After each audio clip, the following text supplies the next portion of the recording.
let's compare two very popular K-beauty creams. It is the Dr.Althea, let me get the numbers right. This is the Dr.Althea 345 and 147 creams. And by the way, if you don't know me, I'm a beauty product developer. So it's my job to work with labs and chemists around the world to create beauty products behind the scenes. The entire process, the packaging, the formula, the final product, sometimes even the marketing. So let's go. In this video, I will be going over the packaging, the textures, and the ingredient comparisons. So starting with the packaging, the most obvious, they are pretty much the same on the outside. So the same tube material, same cap, obviously different artwork because you need different names and ingredients on the front. The main difference in terms of packaging is actually the orifice size. So let me just wipe it away so you can see more carefully.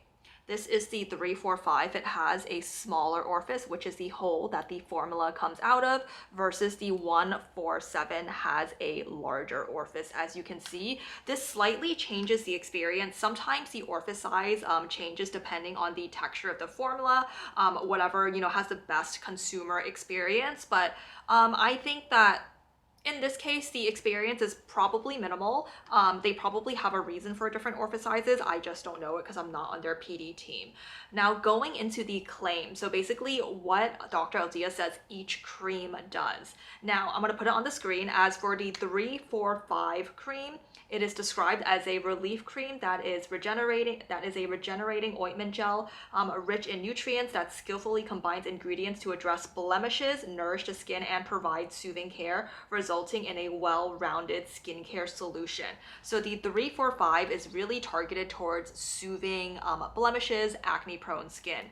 Now moving on to the 145 barrier cream, it is described as a barrier cream is an advanced skincare product designed to enhance the skin barrier, nourish skin, and provide deep hydration.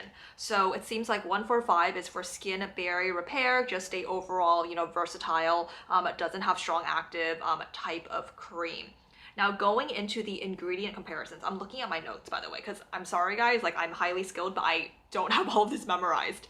So ingredient comparison, I will also put on the screen. So this is a very, just straight factual ingredient comparison that I got based off the ingredient list on the Dr.Althea website for both creams. Now, as you can see, they're both 50 ml. They're both $27. The 147 cream does not have niacinamide versus the 345 cream does. So niacinamide is a form of vitamin B that's known to be very gently brightening, soothing. It can help with the appearance of pores and also skin texture. However, some people are also sensitive to niacinamide, especially at high concentrations, because it is in everything. That's the reason why I call it out. It's not necessarily a bad ingredient. As for ceramides, the 147 has a lot more. It has 6 versus the 345 cream has 1 ceramide.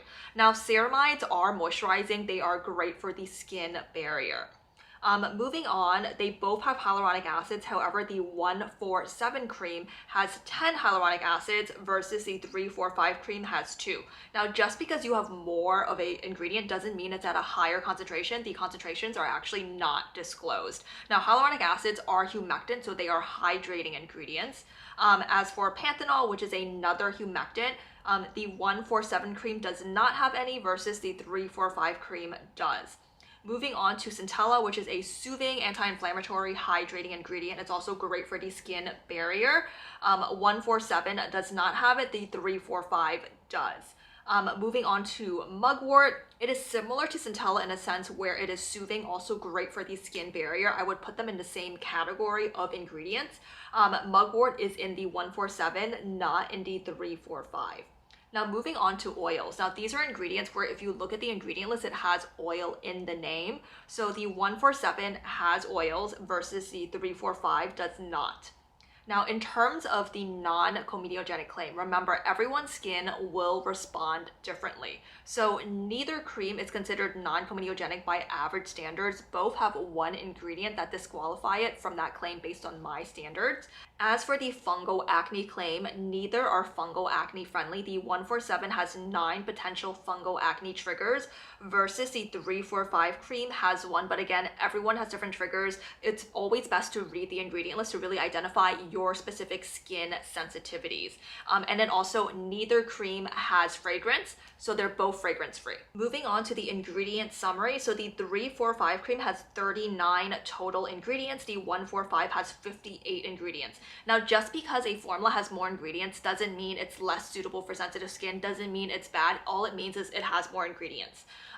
So there are 12 similar ingredients between the two formulas. So the 345 cream is 31% similar. The 145 cream is 21% similar. Now, I also have a category called skincare ingredients. These are ingredients that you would recognize. Maybe it's a extract, maybe it's like centella, mugwort. It's just not a it's not like what the general public would call a quote unquote filler ingredient, or it's not a preservative. It's not part of a stabilizing like system. So in terms of skincare ingredients, a 345 cream has 17, which is 44% of the formula. The 145 cream has 26 skincare ingredients, which is 45% of the formula. So both fairly similar. And again, that percentage is not a good or bad thing. This is just more of a FYI. And then I'm going to put on the screen here are all of these similar ingredients. So the ingredients that overlap between the two formulas. As you can see, most of these are pretty standard ingredients that you would find in most skincare. For example, water is in almost everything. Glycerin, 1,2-hexanol is almost in everything. A couple of skincare ingredients that overlap are the hyaluronic acids, and then also we have tocopherol, which is your form of vitamin E. Okay, I'm bringing you in a lot closer for the texture comparison. So this one is the 147 cream, and then this one is the 345 cream. And both are not super thick creams by any means. You could look at it from the side. The 147 is just ever so slightly thicker and more opaque. It's more targeted towards normal to dry skin type. That's right on the packaging. And this makes sense based off the beginning of the ingredient list. So again, this is the 147. I'm gonna blend it for you guys. That is what it looks like. And then as for the 345, it is slightly more translucent. It's still a true cream texture, but it's targeted towards most skin types. So it is a bit more lightweight and you can feel it as you blend it into skin.